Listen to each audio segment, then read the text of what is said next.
평택 화재로 소방관 3명이 순직한 뒤 안전대책을 요구하며 거리로 나선 소방관들이 국가직 전환 문제를 해결하라고 거듭 촉구했습니다. 이미 2020년 문재인 정부 국정과제로 소방관 국가직 전환이 대대적으로 시행됐지만 소방관들은 여전히 반쪽짜리 신분이라고 말합니다. 이유가 무엇인지 김혜린 기자가 보도합니다.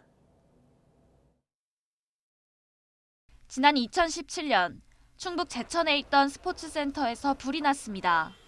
당시 지자체 소속이던 소방당국은 인력 부족과 장비 노후화로 진압에 어려움을 겪었고 결국 29명이 숨졌습니다. 지역별 소방격차가 안전 불균형으로 이어져 참사가 빚어졌다는 비판이 쏟아졌습니다. 2020년 소방관 국가직 전환법이 국회를 통과하면서 지역별 격차는 해소되는 듯 했습니다.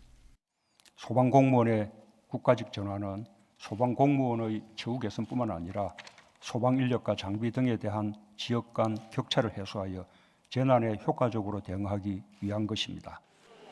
하지만 소방관들은 소방 조직이 여전히 반쪽짜리라고 지적합니다. 소방관 신분은 국가직으로 바뀌었지만 인사권과 예산권은 지방자치단체에 그대로 남아있기 때문입니다.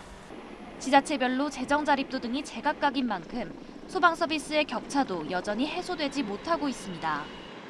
실제로 지난해 소방 차량이 골든타임 7분 안에 화재 현장에 도착한 비율을 보면 서울이 90%를 웃돈 반면 강원과 경북 등은 40%대에 불과했습니다. 소방관들은 신분만 국가직이 됐을 뿐 열악한 처우도 사실상 바뀐 게 없다고 말합니다. 정부의 화재 진압 수당 등을 현실화해달라고 요구해도 실제 예산을 집행하는 각 지자체가 승인해야 한다는 답변만 되풀이할 뿐이란 겁니다. 중앙정부는 예산 부담을 이유로, 지자체는 홍보 실적을 이유로 반쪽짜리 소방 조직을 개선할 의지가 없다는 비판이 나오는 이유입니다. 반쪽짜리 국가 소방 조직을 국민의 생명과 재산 보호 목적을 달성하기 위한 온전한 국가 소방 조직을 구성하라. 소방관 국가직 전환법은 시행 때부터 보완이 필요하다는 지적이 잇따랐지만 2년이 지난 지금도 제자리 걸음입니다.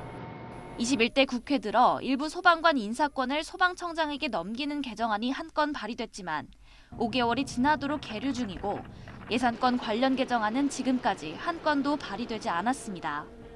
YTN 김혜린입니다.